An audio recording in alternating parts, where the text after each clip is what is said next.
Кашель является защитным механизмом очистки наших бронхов и трахеи.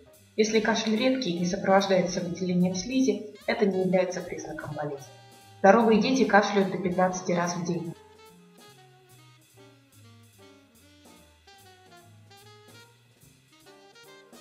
Различают следующие виды болезненного кашля.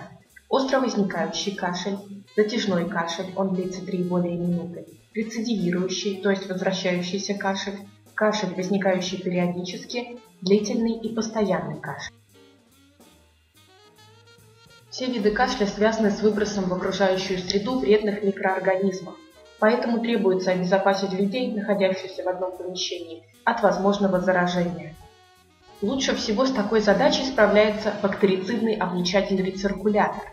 Раньше такое оборудование было только в лечебных учреждениях, но сейчас оно доступно и для массового потребителя. Все рециркуляторы имеют одинаковый принцип действия. Зараженный воздух с помощью вентилятора прогоняется через камеру, оборудованную специальными ультрафиолетовыми лампами. Излучение убивает бактерии, и воздух выходит из рециркулятора очищенным от инфекций. Рециркулятор можно установить в любом помещении. Он совершенно безопасен для детей и взрослых, и более того, он показан к применению в садах и других детских образовательных учреждениях. В следующих выпусках мы подробно расскажем о рециркуляторах. Каких видов они бывают, какой рециркулятор лучше выбрать, как расположить его в помещении и многое другое.